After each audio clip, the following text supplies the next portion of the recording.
Okay. Good evening, everyone, and thank you for joining us tonight. For those who don't know me, my name is Amina Toller, and I'm the 4th Ward Councilor here in the Township of Montclair. I also serve on the Facilities Infrastructure Committee members, along with our Chair, Councilor Eric D'Amato, and our other Councilor, Bill Harrison. The aim of tonight's town hall regarding municipal buildings, the police building, and more is to gather insights on what residents would like to see in these areas. The meeting serves as a brainstorming session, providing an opportunity for us, your elected officials, to listen to the community's ideas, suggestions, compliments, complaints, concerns regarding the use of your tax dollars. Tonight, as I mentioned, we have Eric D'Amato with us and Councilor at-large Bill Harrison. We've been working diligently to ensure that we meet the community's municipal needs with adequate facilities for both residents and staff. We can't make these decisions in isolation, and we sincerely wish to hear your thoughts on what you envision. Please note that this meeting is not intended to address or neglect other issues in town. Rather, we have specific work to accomplish, and we need your input to move forward effectively. With that said, we're just going to ask you to hold your questions to the end. I'd like to invite up our committee chair, and then after that, we'll hear from Bill Harrison. Mr. D'Amato, will you join us? Thank you. And we appreciate all 12 of you here tonight. It's great. And I appreciate that you're rounding up that number.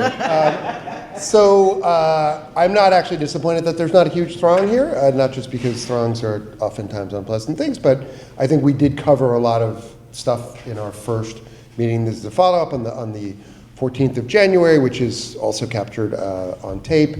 We had a really terrific meeting at Township Hall, where we covered a lot of the issues of the questions at hand, and there are some slides in that presentation, in that session, that you can go back and look at, where we basically outline the problem, which I can do again in just a few words, which is that we have aging facilities that weren't always taken care of.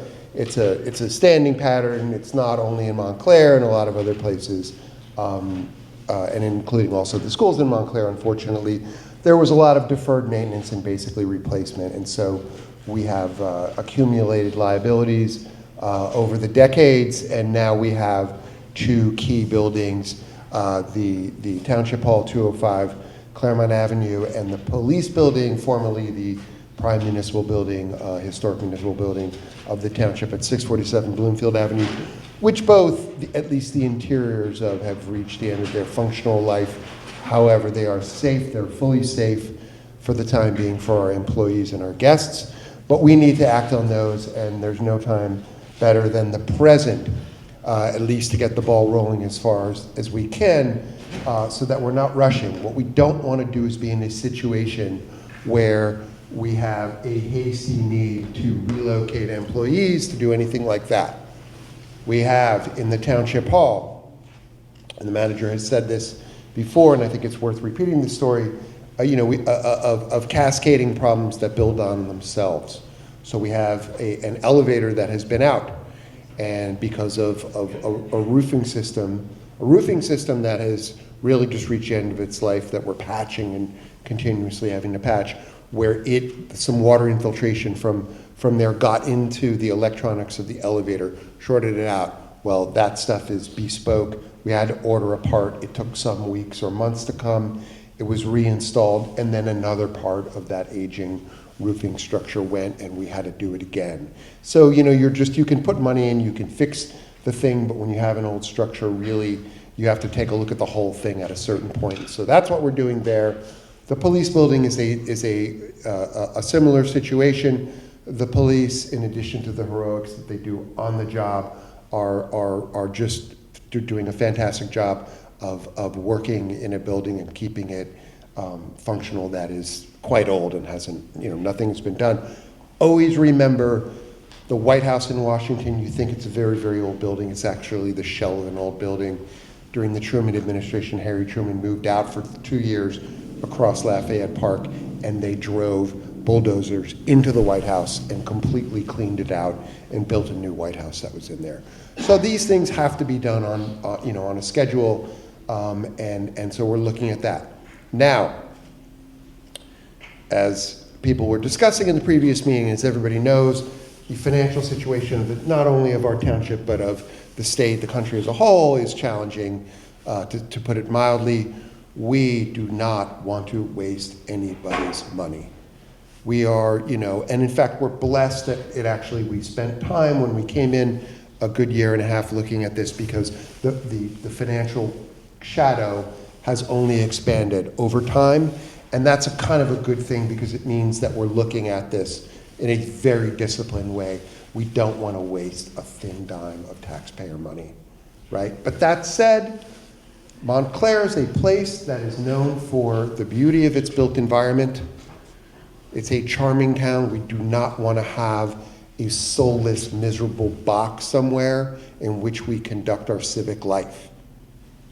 We do not want that. We want to have a place, not that we can point to and say it's this, amazing Emerald City, but something that we can be proud of, that makes us feel good about coming together to solve our collective problems via government. So we have to balance these two things. We want something that is economical, things for both our police and our municipality, our municipal administration. We don't just want restaurants that are nice. We want something that's nice. But we have to look at the balance between wants and needs, and figuring out what are the real needs and then what are our wants, and to not be ashamed about talking about some of our wants. And we're going to come back to that. We need to look at things like the existing and future ratables of where we might go. If we're going to move a location or do something, do we look at a property that is currently on the tax rolls and take it off the tax rolls, or to something that is not on the tax rolls right now? So everybody was in here for 2 hours talking about pilots and how, we lose tax revenue. Well, a very, very important thing to do is to not remove things from the tax rolls. And then, I could say last but not least, but there's going to be a lot of last stuff. I would say that we have been working also, especially the manager and other people around him, working very hard every day to try to think about this in the context of what does the future of work of a municipal government and a police department look like. So we're not, because this is a long process to build something or to plan for something, you're not going to have the same needs as a government in those years, and in the out years beyond that, things will change more.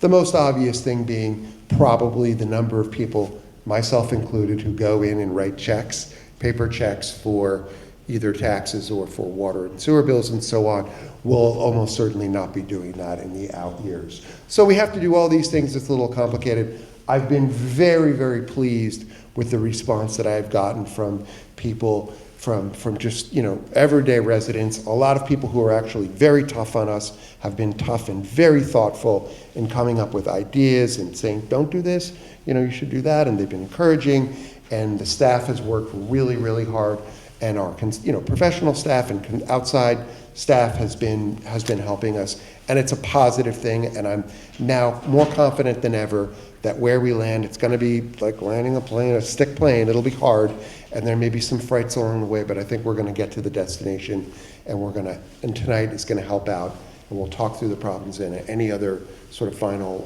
ideas that people have will be very, very helpful. Bill, do you have anything else? No. Or did I cover it all? I could keep going. No. Bill and I have been here since 5, so part of this is a little tired. Okay. Okay.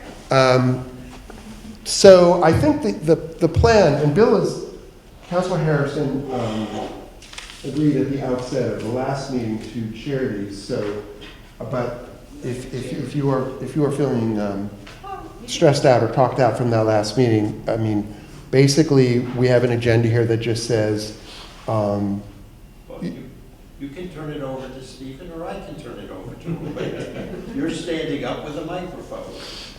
We're a little punchy. Well, I think we've agreed on here that we're going to look at some of the most promising possibilities, and there are two or three that I had in mind. We did, Bill, maybe you want to walk through the ones that are in red on the first page, the different iterations. So last time we did talk about the possibility of a new build hybrid thing at Lackawanna Plaza with Ariel Eckstead and her father Stan, wonderful Stan Eckstead. Spent some time on that. I think what I would like to have is Councilor Harrison to talk about some of the other iterations of that kind of new build and what it would look like and what it might cost and so forth. Okay, so I'm going to do that a little differently. One of the things at the last meeting there was a little bit of concern over people took the cost per square foot that Eric had provided, took the size of the building that was needed for combined municipal building, police building, and said, oh my God, $50 million, we can't afford that. And obviously that's true, we cannot afford $50 million. I think one of the things that we didn't really go into is there are a variety of different ways that the project can be financed other than simply bonding for it and paying it off over 30 years or whatever the bond period is. You know, there are a couple of different public-private partnership financing vehicles. One of them is called CTL, which stands for Credit Tenant Lease, where the municipality would be leasing the building from whoever. This can be done either for rehabilitating an existing building or building a new building. The lease payments are what pay off what the developer, property owner takes for the property, and this ends up being, you know, no cost to the municipality beyond what the cost of the lease is. This is something that's been done in a number of instances and can be done. That would apply to virtually any of the situations we've been talking about.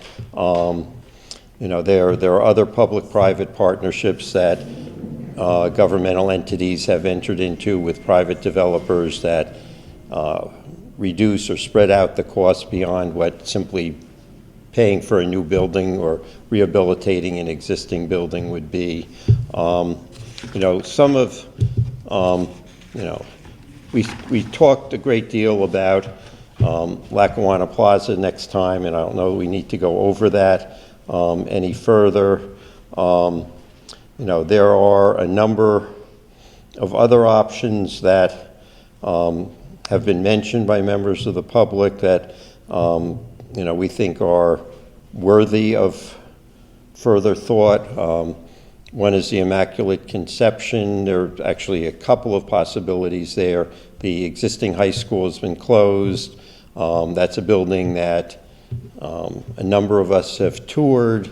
There are a number of issues, not the least of which is lack of air conditioning and lack of ADA access, but it is an existing imposing structure that could look like a government building, but there would be costs involved. In addition, Immaculate Conception owns a large parking lot that runs between North Fullerton and Cottage Place, not the one that borders Park Street, but there's another large parking lot, and then they also own a vacant property that currently has a lawn on it that's next to the high school property. There's an intervening property between those two, but that's something that, you know, we have looked at as a possibility, and you know, any input people have as to the potential use of that. And then just the other one, I think then Can I just ask a quick question? Is that large enough to house both the municipal building and the police? okay, the high school, Yeah.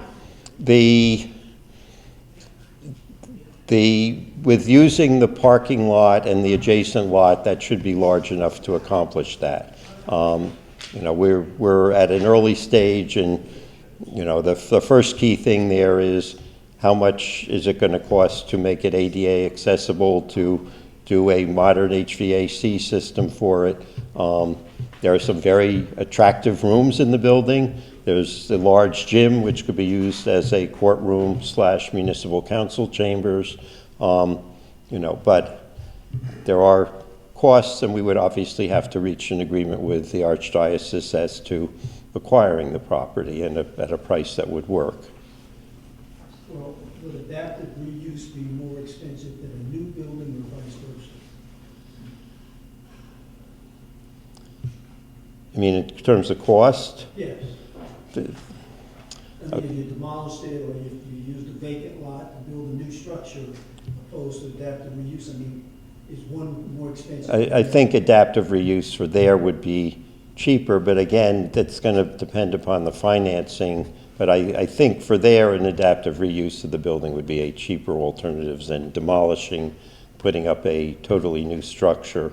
But, you know, before we went into detailed cost factors on some of these properties, we wanted to know people's thoughts as to them. Obviously, the location is right near the current municipal building, so, you know, that's a location that makes sense. But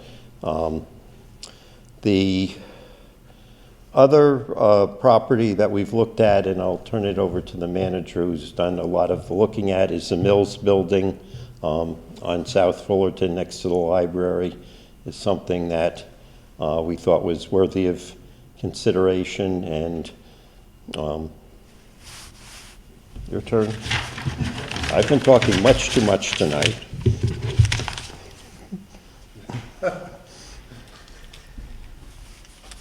So, good evening. My name is Stephen Marks. I'm the township manager.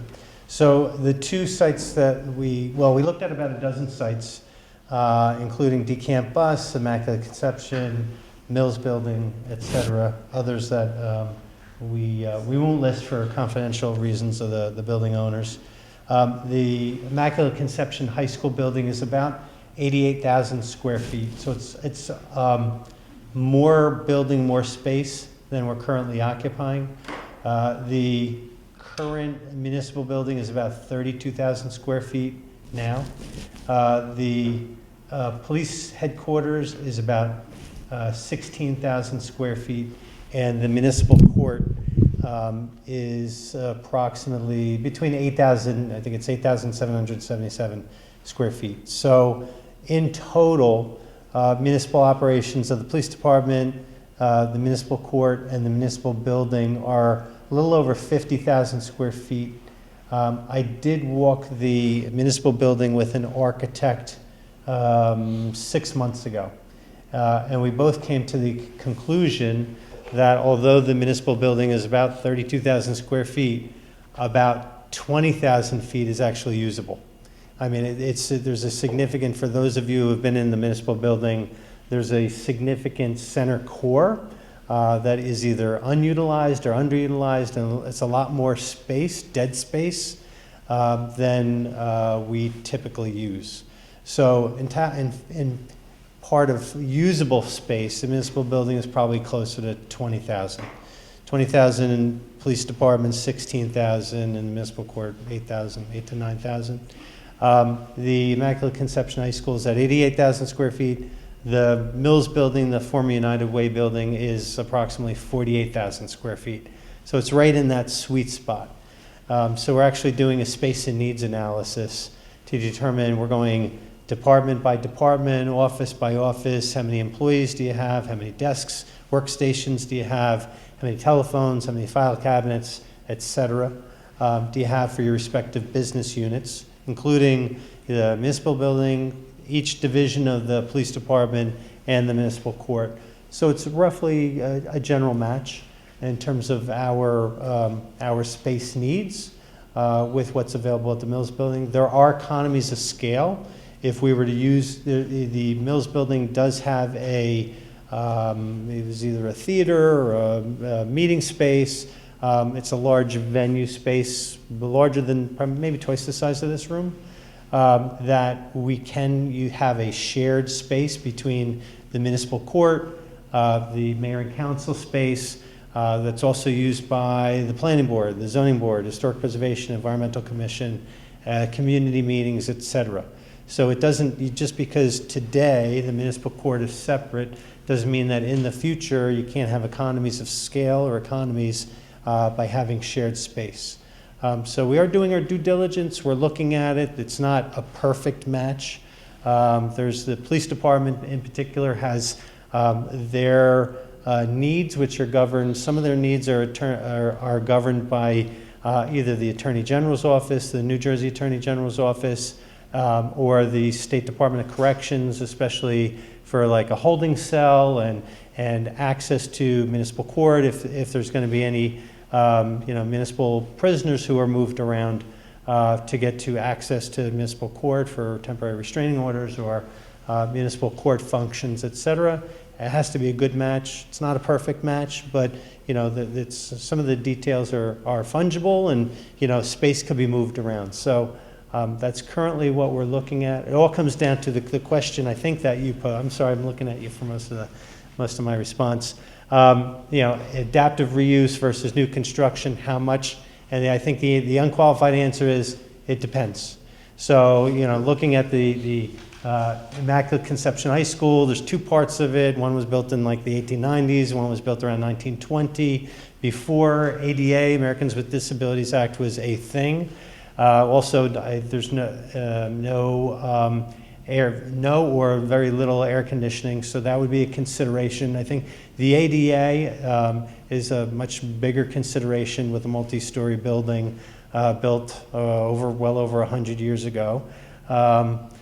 And that's a financial constraint and a physical constraint on that building. With the Mills building, HVAC is a consideration. I don't know if there is air conditioning throughout the building. It is the type of, the Mills building is the type of building, it's like I guess most of the internal walls are not load-bearing walls. So basically the drywall between, the space in the Mills building, the internal wall systems are flexible enough where you could take down walls and put up walls without having, if they're not load-bearing, without having too much of a financial, everything you do has a financial impact, but too much of a financial impact. So we're currently doing our due diligence. We've narrowed it down to at least 2 spaces, and we're coming up with some cost estimates. Besides that, besides the cost estimates of how much an adaptive reuse could potentially be versus a new construction, is also land costs. So no building is free. That $1,000 per square foot hypothetical or rough construction cost estimate was just on the construction component. That didn't figure in land acquisition costs. So whether you get, whether it's DeCamp, the DeCamp bus garage site, or One Greenwood, or Lackawanna, even Lackawanna Plaza, if that was a preferred alternative site, or the Mills building, or the Immaculate Conception High School, cost of land is a consideration, so you have to compare, apples to apples of what the finalists would be, what the land cost would be, what the construction cost would be, what the adaptive rehab costs would be. So that's currently where we are. Yes, sir. Taking all that into consideration, accessibility, because you've got 3 separate locations at this point. We're talking about the police department, the municipal building, the board of education. But if you're thinking in terms of consolidating those 3 entities into one facility and then placing it into if it's, say, for instance, the Mills building in the middle of a pretty heavy residential area, okay? Obviously you're going to be taking that into consideration as well, okay? Because it's a major impact. You're not widening the streets. You're going to have the police department 24 hours, 7-day week required access. Okay, you've got churches. You've got multiple churches in that area. Okay, apartment buildings, the public library. So you're working in a pretty condensed area as it is right now. And so the impact of bringing in whatever the number of additional access needs are going to be, that I'm not sure if a study is going to reveal what that impact might be. Or a study will be needed to see what that impact might be. The space and needs analysis that we are doing right now is just on the physical needs of the business, like the municipal business units, each department and division. So you are correct. Well, can I, so that's an excellent question. And that has been top of mind, since that property was looked at. There are a couple of things to keep in mind. First of all, there's very much of a possibility that you could have more of a distributed environment with the police. Right now, we do have a substation at Lackawanna Plaza. I mean, it's not a permanent one, but we have discussed the possibility that when you're looking at it, that, the police could have a satellite, a patrol center or community policing center that was closer to the business district, and that needn't be decided now. It can be done. It can be done later on in terms of where it might go. The second thing is that always keep in mind that police cars, officers don't jump into cars when they get a call at the police station and go out. When they're cars that are on patrol, they're on patrol. So there's not a lot of in and out of that place. And the third thing is, one of the insights that we've all had is that we don't need to park things immediately exactly on site. That is a thing that has existed in the minds of people for a long time, in the suburbs. But you can go 2 blocks away, 3 blocks away, because all the people who live in this town is a commuter town, and the people who commute to New York are walking a lot, and so we don't have to have a town hall where everybody walks 5 feet from their car. You know what I mean? You can be you can have a parking situation later. So that would dramatically drop any kind of input, on that place. And if we're done talking about that thing, the one thing I did want to bring up, I have the Historic Preservation Commission Chair Kathleen Bennett is here, and she agreed to say a few words with me about another one of the possibilities that we wanted to talk about, which was an adaptive reuse of the existing police station, aka the original municipal building, the original existing municipal building, which is, you could say it's a long shot. It is a want, not a need, but for a town that does value its historic architecture and its traditions, it is something that is worth discussing. So I will say a few words, and if Ms. Bennett would like to chime in. I just want to correct you, I'm sorry. Yep. Police do jump in their cars to go. Just want to say that, they do. Depending on the call they get, the type of call it is, they will jump in their cars and go. We've had a lot of incidents in town where there's a call that comes out and everybody jumps in their cars and leaves. So I just wanted to put that on the record. Come on, Kathleen, Absolutely, it join could us. be, sure. Yeah, I'm saying Coming as a general rule, we have people in patrol cars who are doing that. So it is not always the case that people are leaving there. So this is not a structured presentation. We did not bring slides, but we both felt it was important to talk about the idea of what it would look like to do an adaptive reuse of that building broadly. And maybe you want to talk first about the building itself and why it is a valuable building and is part of the fabric of town, and where we're at with the process of evaluating it. So hi, everyone. I'm Kathleen Bennett. I'm the chairperson of the Historic Preservation Commission. The existing, or the current police building was the first purpose-built town hall in Montclair in 1912. That's when it was constructed. And interestingly enough, the construction started in February of 1912 and was finished by November of 1912. So that tells you something. Prior to that, there was no town hall, and what the municipal offices did is they rented space in the Crane hardware store, which still exists. It's on the corner of South Fullerton and Bloomfield. It used to have a clock on the top, on the tippy top. So after the Nolan Plan was created in 1908, the town fathers knew that they needed a municipal office, municipal center, and this site was chosen. And the reason it was chosen is, quite frankly, it's on the main street in Montclair, Bloomfield Avenue, a prime spot.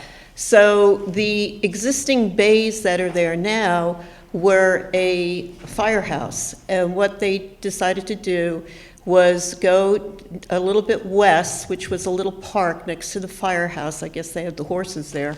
and they decided to add on to the firehouse, and that became the municipal building. Now, the current municipal building, we're extremely lucky to have it still there in really good shape for the age of it, 1912.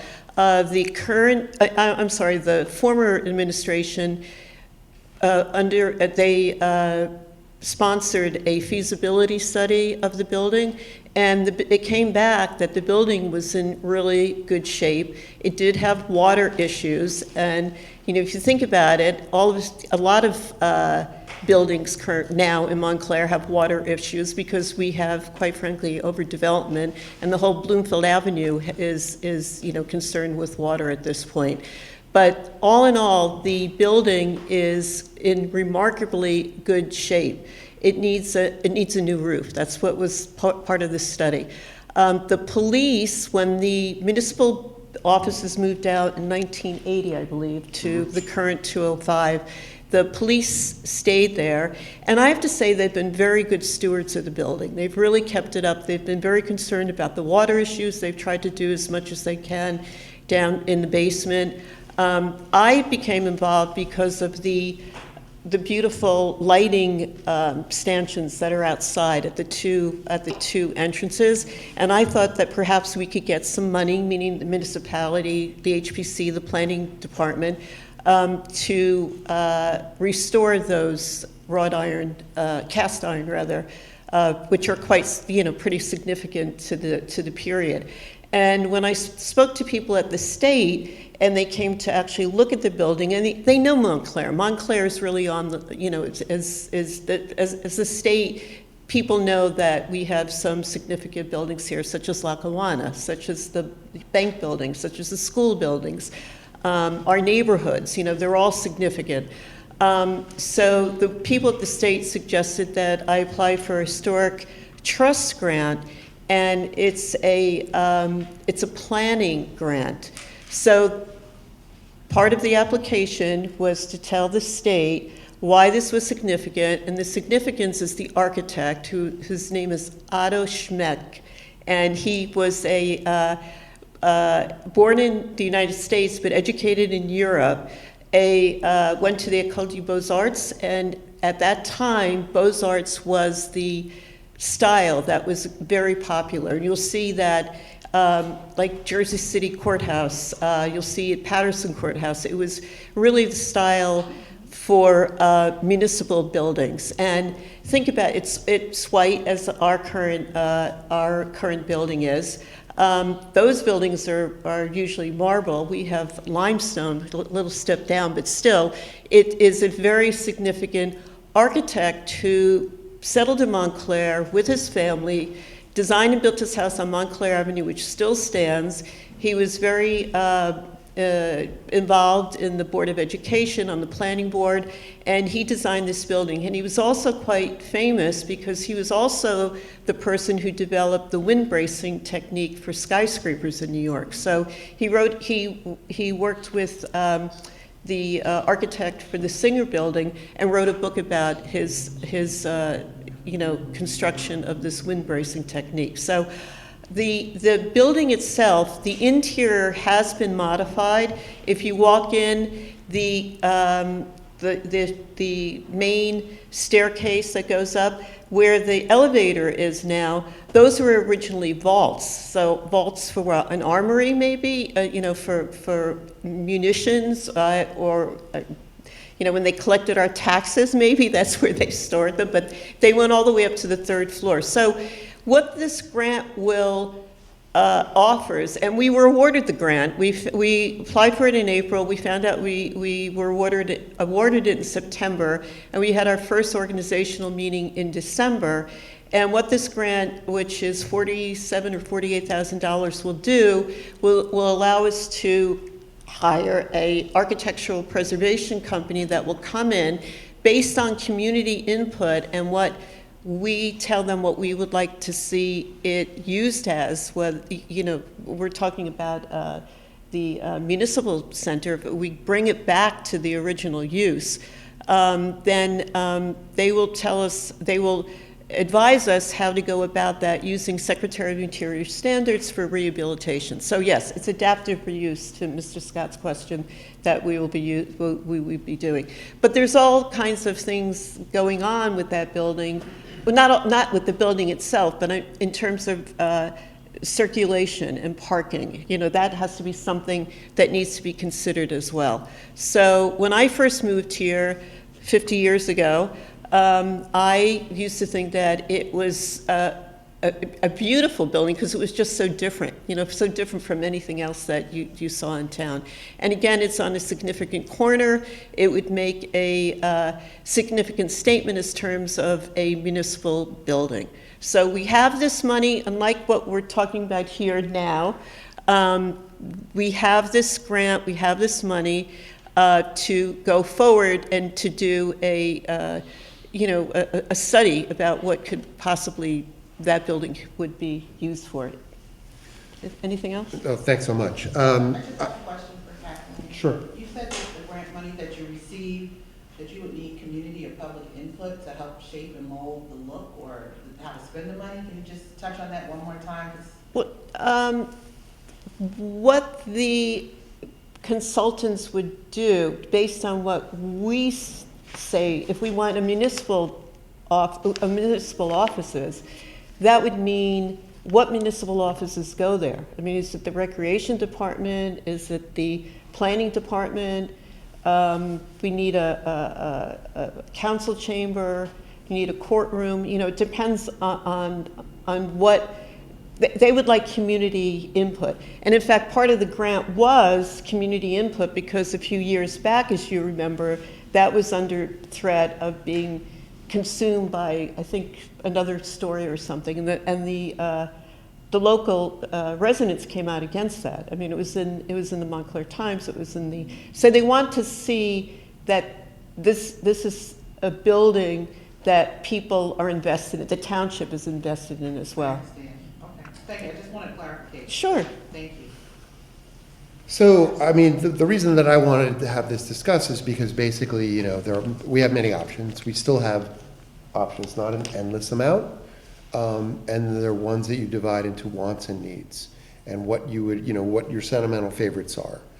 And my sentimental favorite has been, after a year and a half, if cost was not an issue, that we could do an adaptive reuse of that building, which I've talked to numerous people about. It would be very, very expensive to do a gut reno, to use the existing truck bays. These people have heard this story a million times, as a council chamber, which I think would be dramatic and lovely.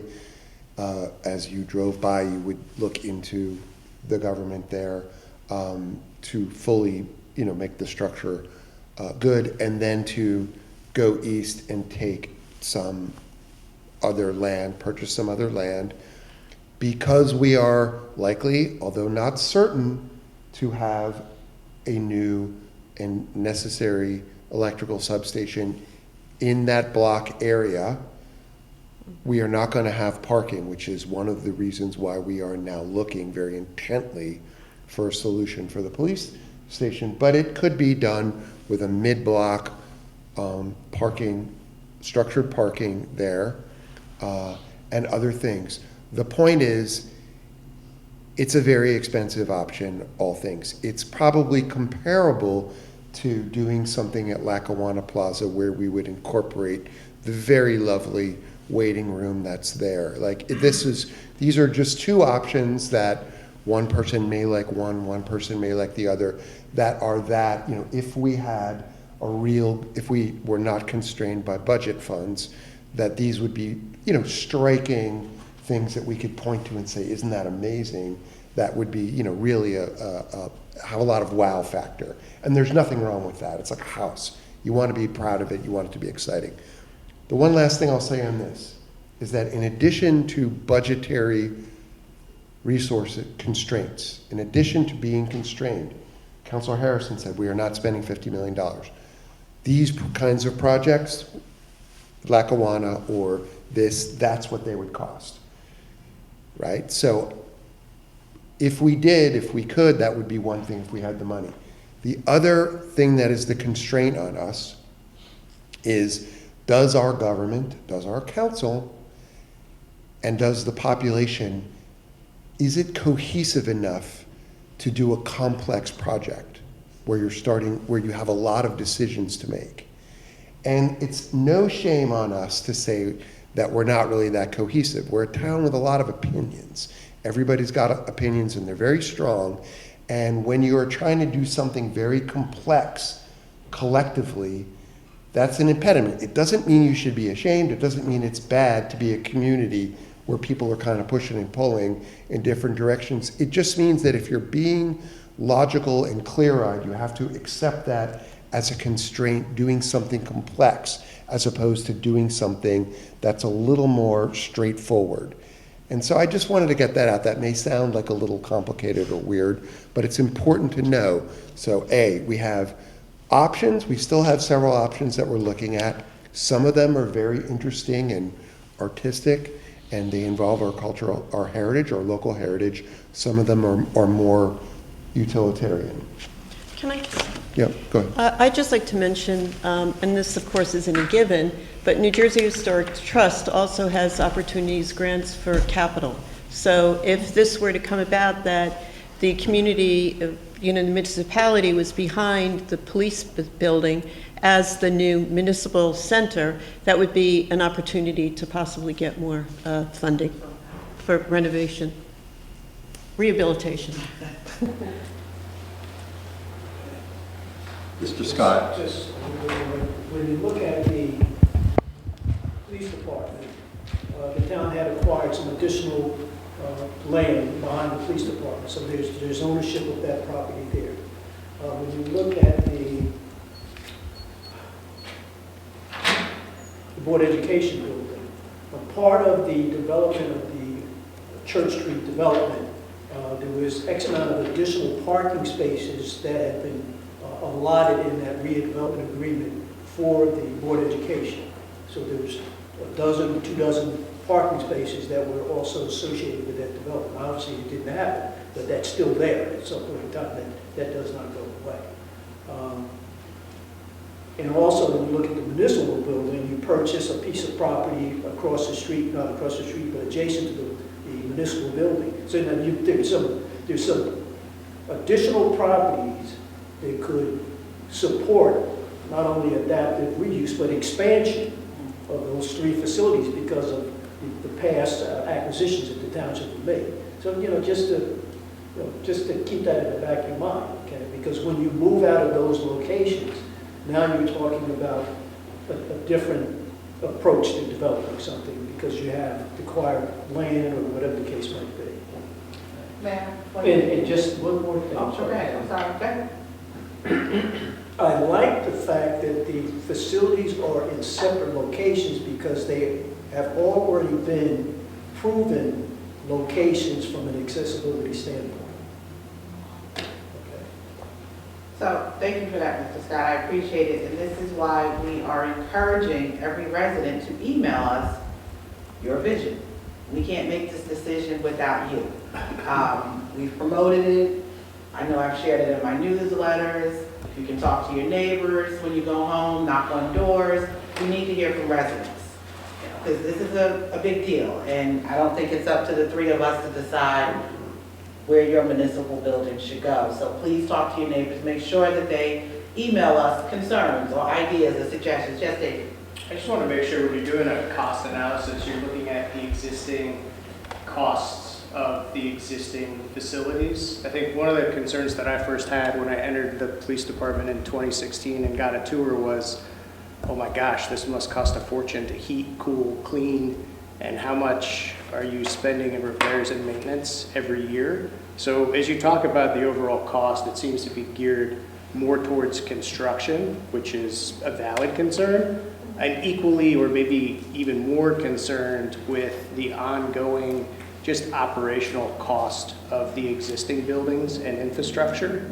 And, right off the top of my head, if you're saying you can take a larger square footage and put it in a smaller box, immediately you're gonna get cost savings, you're gonna have to clean less, you're gonna have to heat less, cool less, and everything else. So I think as you're talking about the costs, we should also look at kind of that annual upkeep and operating cost of the facility as well. This was, I'll just put a number on something, this was really brought home to us in the committee. Some time ago with the library, when the plans for renovation, full reno of the main branch building, that replacing the glass in the front was potentially a 6-figure annual savings. $100,000, plus, more than that. And that was before electric rates went up over the last year. So indeed, the maintenance of old buildings, and remember the drip of maintenance, that things are breaking and you end up in a spiral of it's a payday loan situation. Whereas if you have something that's new, it can save you money even if it costs. Yeah, thanks for that, Dave. Ariel? First of all, I think these are all very thoughtful ideas, and I really appreciate them. I think they're strong. It's great to have these meetings talking about them. I want to be clear on the ideas that you've said so far. None of those would be rentals. They would all be purchasing of the properties. That's what we're looking at this point. Okay. Kathleen brought up the Nolan plan, which was not adopted, and I know that because I watched Kathleen's presentation. But it was a grand vision, and one of the things that I find sometimes frustrating, and I'm sure you guys do too, is that we often lack a grand vision because of financial difficulties, the many opinions that fill these rooms, all of those things that make it difficult. And we really do have financial difficulties. So on the one hand, I feel like we should just do whatever is the cheapest option, and that's it, and that makes the decision. On the other hand, I think looking long-term is really important, and to what Mr. Plasek just said, looking at the full, these buildings are falling apart. So when we say what we're going to spend, we really have to look at the total spend and the long-term spend, what it's costing us to stay in the buildings, all of those kinds of things. And for that reason, I'm going to return to just saying that my wish is that the municipal and the police building do go to Lackawanna Plaza. I think it is a grander vision. The waiting room has been kept in impeccable shape. It is preserved historically. As opposed to the police building, which I think should certainly have some kind of a wonderful use for our town. It's an amazing building, and I loved hearing the history. But I think the economy of scale that happens when you put these things together, all the other buildings that you're talking about were not built for these purposes. And we have a very different needs at this point in time than when these buildings were built. I love the buildings that you're talking about. I want them to be preserved, but I just want to put it out there that if we think about the long term of the town, to me, Lackawanna Plaza still represents the place that has the greatest chance of a grand vision. I think that's fine. Everybody's going to weigh things differently in there. What we have learned here is that there's so many moving pieces to this that, it's perfectly normal for anybody out there. If you're really spending time every day, you'll kind of end up in a slightly different place, because we haven't even talked about the question of if we dispose of one thing, what does it become? It is like that. Sure. It's like they say, deck of cards. Every time you shuffle it, there's literally, it's never been done in the same order before. It's very difficult, but the key is people are going to weigh different parts of it, and mostly that issue of aesthetics and civic pride and civic connection versus utility and cost, and as you said, lifetime cost. That is, part of that is something, that it's not me, I'm an artsy type. My dad would say, what is it going to cost over 20 years? So we have to weigh all these things, and I would just say that we have better than a grand vision. We have 40,000 of them. Now we have many, many people will have a different view and a different vision of what it is in that spot, as long as we are respectful of each of them and recognize that people have different ones. Yes.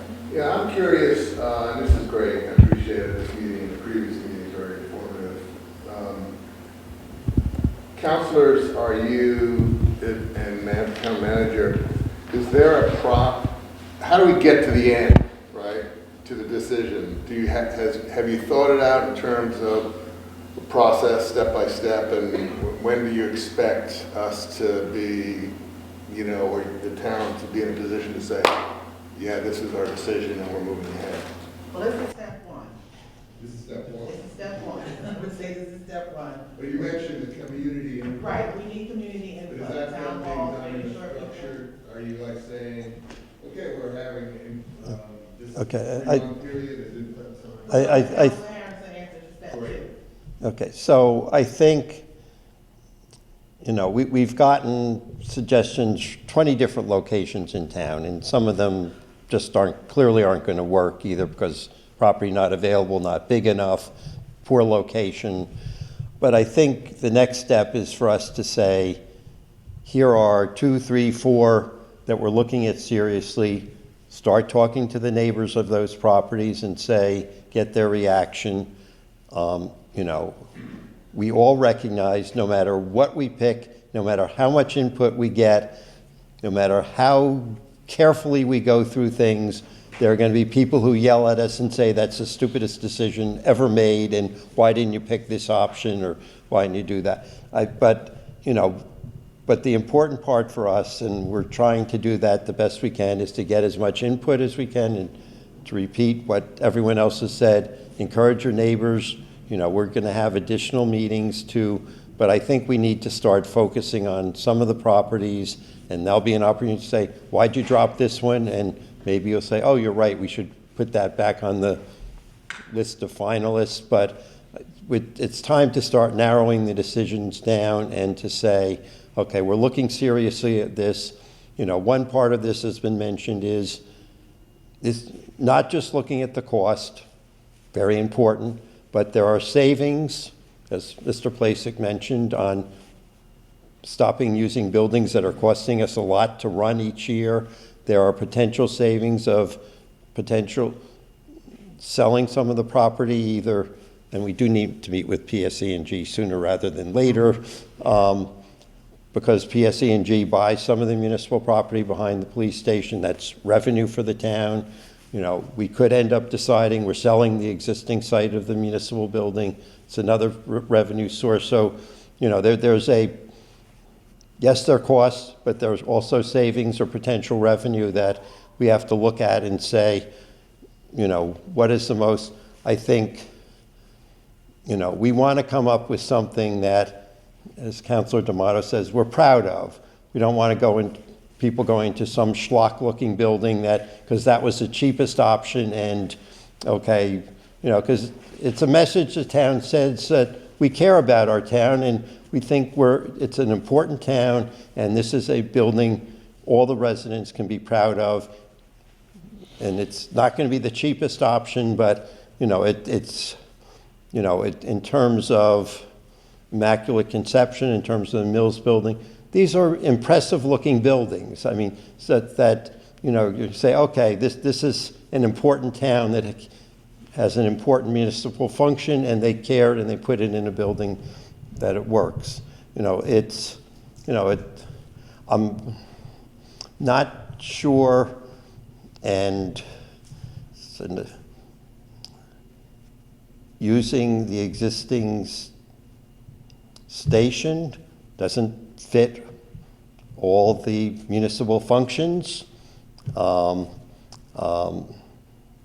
Plasek probably has ideas that he thinks he's making money, and there was residents who doubted that at the earlier meeting, but, you know, he does have an office building on his property. You know, there are potential options with use of that building, potential to do either the CTL I mentioned earlier, or at least to purchase that building is something that's there, not accomplishing everything that Ariel and her father wanted to accomplish there, but is not destroying his planned use of the property. But we need to get to the point of narrowing this down, starting to get people focused on different options and get input, and based on that input, make an informed decision as to what is the best alternative for the town, knowing that everyone's not going to agree with it. But it's something that we hope to get to the point where most people will say, that's a good choice. We understand why you made it. We thought something else was better, but we understand why you're moving ahead, and we can live with that. Yes? What are the possibilities for the police building? I've heard mentioned that if the municipal building moved back of offices, I've heard it could be sold. Are there other things that have been mentioned? It could be used by nonprofits, is one of the options for the building.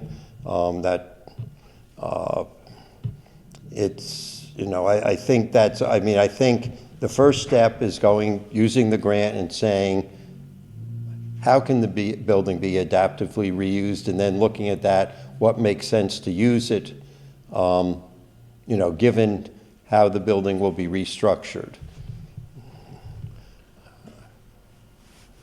And I think that that's what's really important, your next step, that really puts, I'm not sure if you're ready to get to the point of design, cost, option A, B, C, D, whatever the case might be, because, until from my standpoint, until I see something that gives me some idea from a visual or financial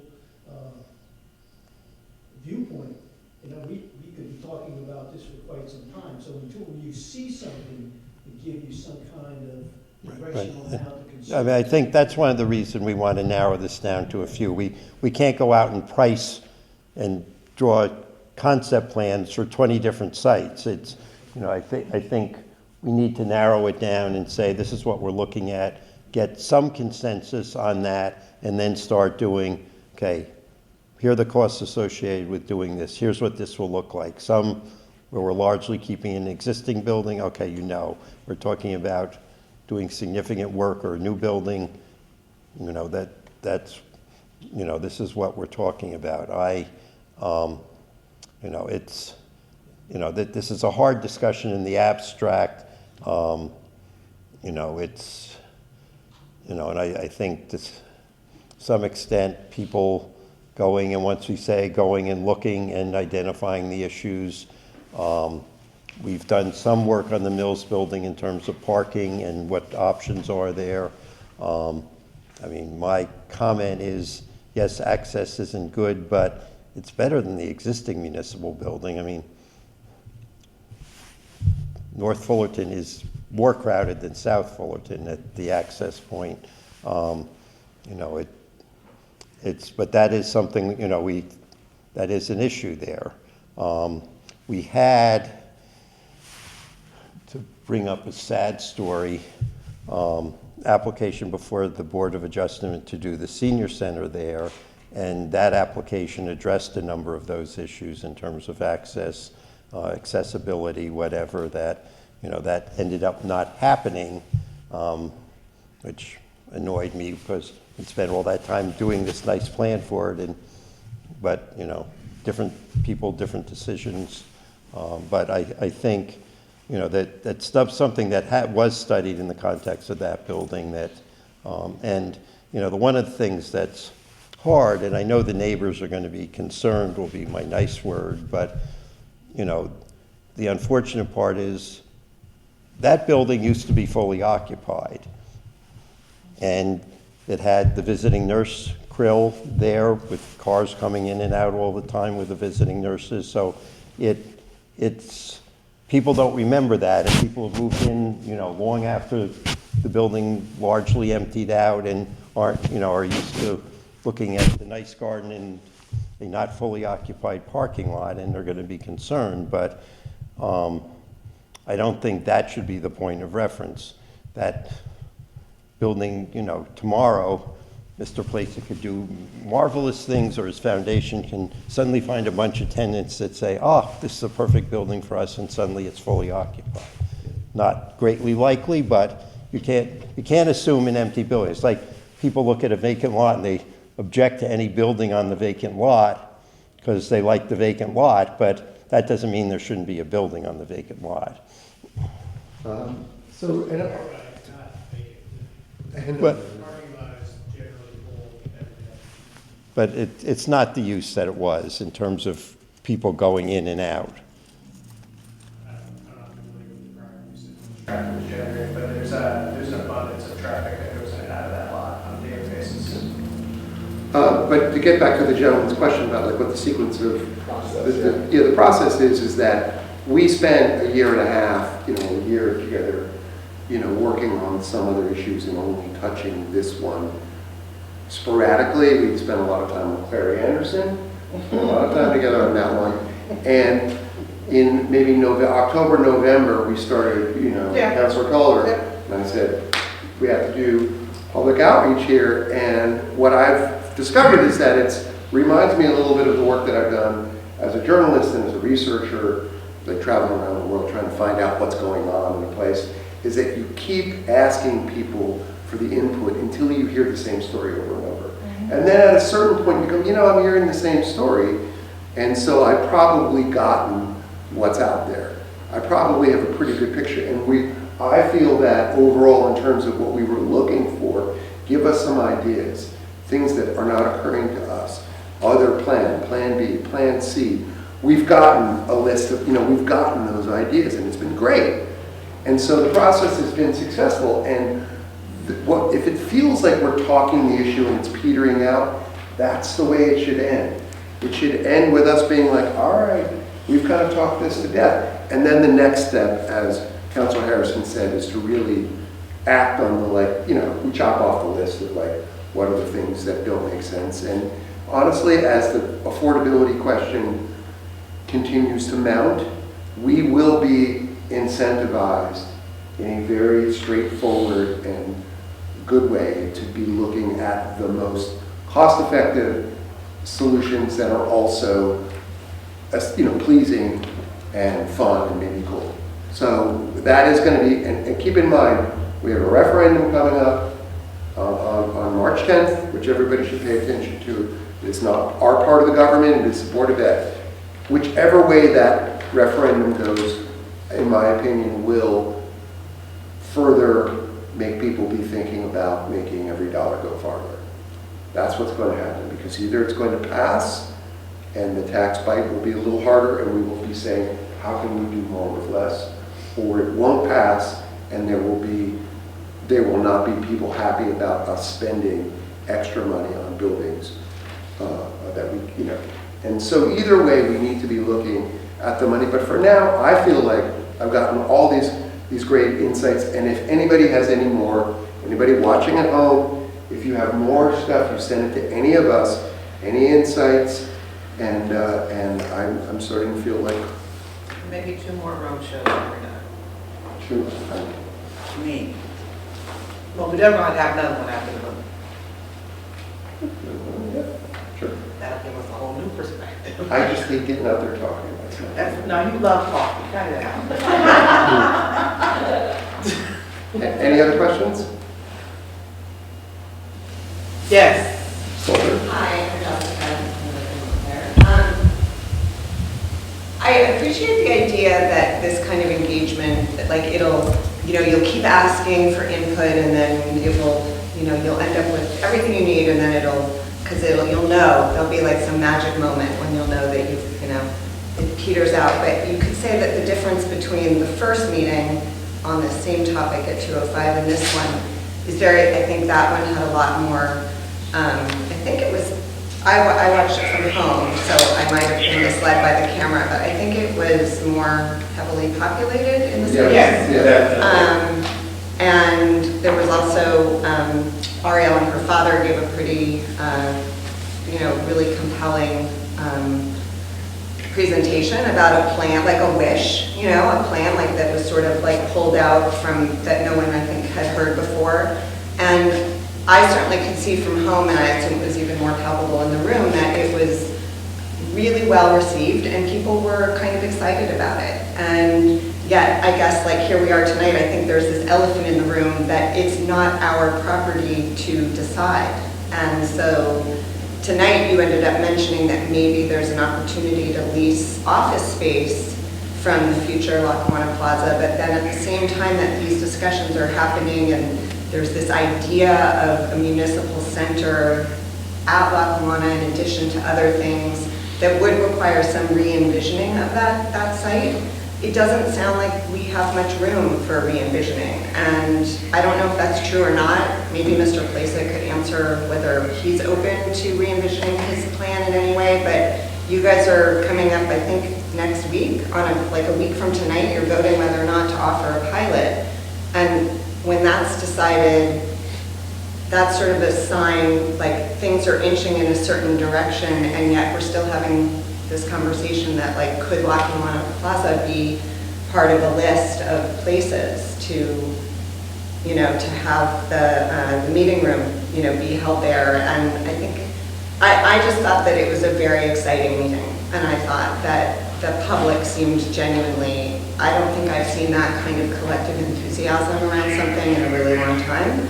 And I just wonder whether it's even realistic, or if it's not, it needs to, like that people should know, and it, you know, and that, like, and I know there are these other sites that also sound possible. I've also heard people, like, there was a neighbor who spoke about how she would be impacted if the, you know, just people's homes and light would be impacted if things got built up behind the police station. And so obviously I know this isn't easy, but. I agree completely, so I agree, it's exciting.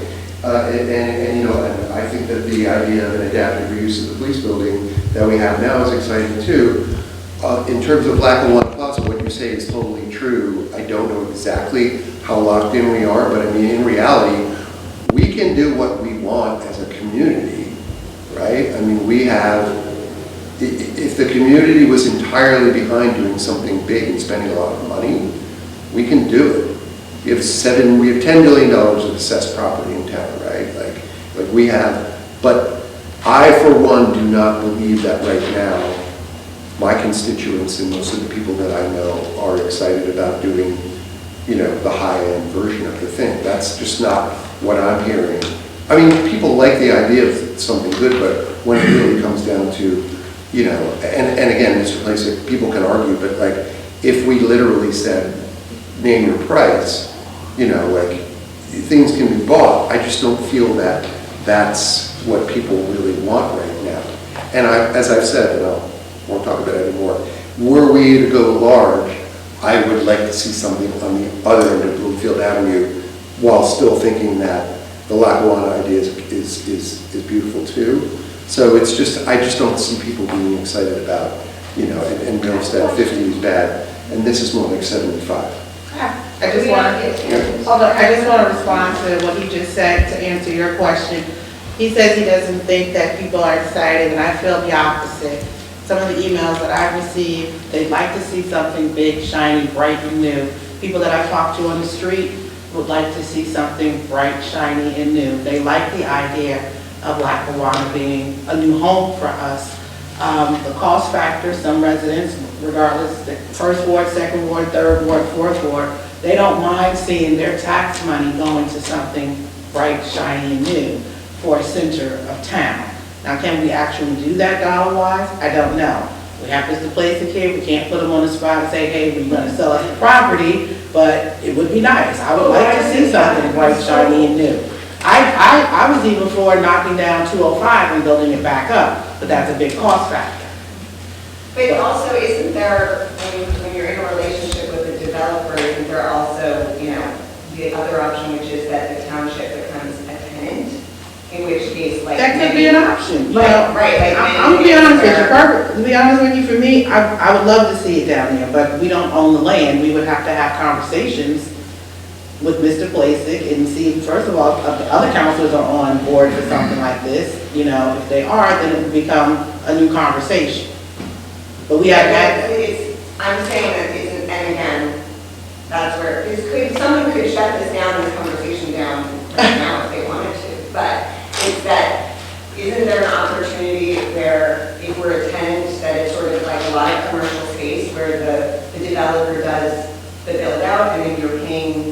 paying rent, you become hopefully a valuable tenant, and my understanding is that a municipality is a very valuable tenant, because we're not, well, hopefully not, we're not. Yeah, we pay our rent, correct. Yeah, I would say yes. I'm not an attorney. I'm not a municipal land use expert. I would say yes. I'd like Councilor Harrison to answer that if he can, and I'm not trying to put Mr. Plasek on the spot or have them respond, because this is our meeting, so I don't want to drag him into something that, you understand what I'm saying? But just to answer your question, I'm gonna ask Councilor Harrison to respond to that. I don't know why I keep getting stuck with these difficult things. So I have been watching Mr. Plasek's expression during this entire discussion. He is amazingly stone-faced, other than smiling at my little joke. I didn't want to put you on the spot. I think we want to give a little context. I think Ms. Extat said she's been a resident of Montclair for 20 years. Lackawanna is not a new project that's been discussed by this municipality. I recall during the 15, 16, 17 era, when redevelopment was first discussed, it was contemplated that the municipal facilities were going at Lackawanna Plaza. And for whatever reason at that time, that plan fell apart. I first met Ms. Extat and her dad about a year ago, maybe a year and a half ago, and invited them to my office to talk about their thoughts and ideas for Lackawanna Plaza, as I've done with almost everybody else who's come to me and asked for my time. And I've sought out a lot of people to ask for their inputs on that. The plan that the township put forward and approved for Lackawanna Plaza, the redevelopment plan, is the township's plan. There's a misconception that it's my plan. I can tell you that my plan would look very different than what the town is putting on us, with a lot of burden and other things. And candidly, I think we need more housing in Montclair, and I would love to build more housing at Lackawanna for people in Montclair. What I found interesting about Ms. Extat and Mr. Extat's presentation a year and a half ago was at that time Clary Anderson was the topic of discussion. And the plan they presented to me was a new ice rink at Lackawanna Plaza. And it was incumbent that Lackawanna have a new ice rink, because it would be a focal feature for the town and in the center of town, which I think is a valid idea to put forward. I'm just worried that now the talk in the town is municipal facilities. So the plan quickly shifted to, oh, we should redo the plan and it should be municipal facilities. And next year, I don't know what the new thing is that we're gonna have broken in town that needs to be replaced, but I'm willing to bet Lackawanna Plaza is gonna be a great place to put that too, because it is in the middle of town and it's an amazing piece of property at the eastern gateway to our town. And by golly, it deserves to be turned into something other than it's been for the last 12 to 13 years. I say go-kart track. Go-kart track, my kids just became the biggest fans. So I am open to the conversation if the township would like to lease space at Lackawanna Plaza for its municipal complex, but I don't think the township wants to go back and undo all the work that's been done over the last 12 or 13 years. Yeah, I know you want to wrap up. I just want to say. No, I'm not wrapping up. Oh, okay. I just want to say the Clary Anderson piece absolutely was part of what we presented to Mr. Plasek. But the municipal building was the centerpiece, and it always has been. And other people in the room have seen that from the beginning. So I don't think this is new. The ice rink would be a lovely thing. The municipal building, to me, is the heart of it, and I am delighted that you are open to have that conversation with the town. That's great. So your plan has all of it there, not one or the other, right? Has all Has the ice rink plus municipal space. I mean, the ice rink is just a possibility. Right, The right. municipal complex is the main idea of the plan. Okay, so that's. We're not. I was speaking, Mr. Scott, I'll be really quick. Being a member of the Parks and Recreation Committee, 20 years ago, Clary Anderson was on the page. I know. And it was the major thing at that point. It was falling apart. Yeah. They outsourced everything and they basically walked away from it. Well, Yeah. 20 years later, probably something that would cost $1 million 20 years ago might cost you 10 or 15 to renovate that facility just to save it. So, when you're looking at town-owned properties, It's a very difficult thing for any administration to set priorities on what needs to be saved and what needs to be rehabilitated. So you guys got a hell of a job, okay? But, everything is important in this town, okay? Sure. If you would have been at some of those park and rec committee members, and the folks that came in and said that they supported and you saw that during the conversation Sure. about saving Absolutely. the Yeah. ring. All the users that came in and said that something has to be done, we'll find some money, or whatever the case is. But still, my point is, you've got 10 items that are number one priorities. So, God bless you. Okay, so the most unfortunate non-decision decision that two councils ago made or didn't make was to not go ahead with the proposal for Lackawanna, the municipal building on Lackawanna Plaza at that point. Everyone I've talked to says it was a council decision, not the then property owner. I talked to the then property owner today, and he confirmed they were ready to move with that. I think second, another bad decision was the outgoing council, 2 weeks before they were leaving office, deciding to readopt the redevelopment plan and not leaving that decision to the current council, because I think, and not going along with certain planning board recommendations. I'm not saying this council, wouldn't have been there at that point, would have ended up doing something different, but such a major decision being made 2 weeks before you're leaving office, I think should have waited for the new council to make that decision. Having said that, we are where we are. I think people have been waiting, it's over 10 years now for Lackawanna Plaza to be redeveloped.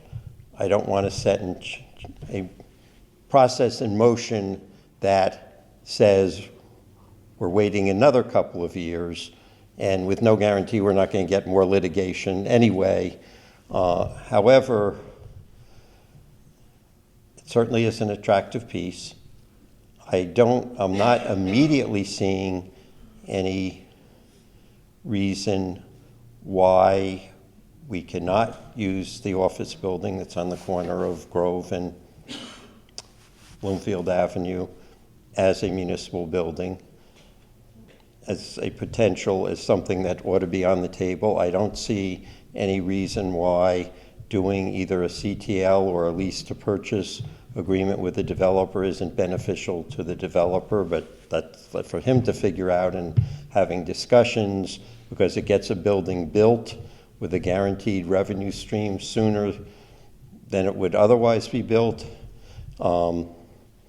It also actually facilitates the ability to maximize the use of the open space sooner, because now they want to reserve the right when they're building that building to be able to use some of the surrounding area, adjoining open space for construction, which I understand, but if they're building that at the same time they're building, or close to the same time they're doing the supermarket, I'm not sure why that shouldn't be on the table. And I will leave it to Mr. Plasek, if he wants to pursue that, to have his attorney contact our attorney and have that discussion. But, having said that, I still see the Mills building as a very attractive alternative that addresses a number of concerns, has its problems, but there's no solution that doesn't have problems. But I think, we need to repeat what I said before. We need to narrow this down to a few options, get people's input. And while I have also gotten comments from people as to build a beautiful new municipal building, I somehow or other feel that if we decide to do that without any of the potential cost savings way of doing that, there will be a bunch of people yelling at us and saying, what the hell are you doing? I think, and I suspect Councilor D'Amato is correct that regardless of how the bond referendum, the school bond referendum comes out, that people are going to be upset, and we're going to bear the brunt of that being upset no matter what we're doing, and the municipal building is going to be the prime target of those frustrations coming out. But it is not viable for us to continue on for another couple of years discussing where we're putting the municipal building. There are costs of keeping the existing buildings running, and there are gross inefficiencies in doing that. And you know, I cannot believe, and I've been here 70 years, and Mr. Scott, it's not my fault. My parents didn't move here until I was 6, but so I can't match you, but they didn't consult me as to when they were going to move. The disrepair in the public buildings, Board of Ed, Township, is mind-boggling. It's clearly been going on for literally decades. And it's like, we can't say, okay, we'll let the next council worry about it and let the buildings deteriorate even further. We need to make a decision. We need to make a decision soon after public comment and getting full input. But we can't say, oh, gee, these people like this site, these people like this site, these people are going to criticize us no matter what. We just need to do it, let people yell at us. And I think most people recognize we're trying to do this, getting as much input as possible, and do the best decision that we think we can make. And we have our manager spending a lot of time doing analysis and doing that, and he's otherwise overwhelmed doing this year's budget, which is a less than fun budget to be preparing, but we have to do it. And I'll just also add that the longer we talk about stuff, which is good, talking about it, the options get narrowed for you, right? So you're wondering, why is it that, Lackawanna? Well, life moves on, it does. And I know that there was a property that was mentioned to us during this whole long process, which 2 of them have since changed hands. So our options get narrowed if we take, years to do this. And I'll just say that I'm on the council, that we're now coming up on the halfway point, and I want this all in this council. So there are 3 previous ones. So the Lackawanna, the Eastern Parcel Plan, 100,000 square foot plan, which, by the way, there was a lot of community opposition to that, just so you know, from neighborhood. That's why it didn't go ahead, from what I understand. That is 12 years ago. And then we had another plan that went on. And so I really want us to just not kick the can. This is a prime property, a prime thing for us to do. And so it does need to come to an end at a certain point. Sorry. What is the address of the high school location? The what? You're considering Mills Building and a high school building?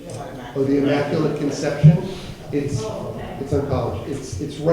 It's quite close to the existing municipal building. And then we've also looked at, there's separate lots that are owned also by the Archdiocese that were considered as standalone properties where there might be a new build, or even, as I mentioned earlier, the possibility of having the police work out of 2 facilities, that one of those places would be potentially good. So it's complicated, but and we have, internally talked about, school facilities and how that may, but it's not really, there's nothing quite there, just in case people are wondering. Nothing, that has not been seriously debated at this point, just in case anybody worried about that. So. Anyone else, any comments? We're going to continue this, but I think the difference in attendance first meeting and tonight shows, it's time for us to start focusing on some sites so people can say, what the hell are you doing this in the Mills building? Noise, traffic, our neighborhood will be destroyed, so we get that get that focus on a couple of sites and get people's reaction and make decisions based on the input we're getting. But you know, in terms of this meeting not being as fun and energetic as the first one, the sequels are always like that, except for the Godfather Part Two. Don't plan 2 meetings in a row. Well, We didn't plan it this way. Yeah, I'm going to make one humorous comment. I now know the relative popularity of Councilor D'Amato and Deputy Mayor Shin Anderson. Her meeting was, Were they coming out? Councilor Toller and I were constant of 2 meetings, so it wasn't us that determined the relative attendances. But I think I agree. I mean, I think we can't do the meeting again generically. The reason the 2 meetings were together is this was the only day that our attorney and financial advisor were available to come, and that's why we ended up together, which was just how I wanted to spend the late afternoon and evening with all you nice people and listening to your comments, which I actually enjoy doing, but back-to-back was a long night. Okay, anyone else have any comments? Thank you for doing that. Okay, thank you all for coming. We appreciate your thoughts and comments.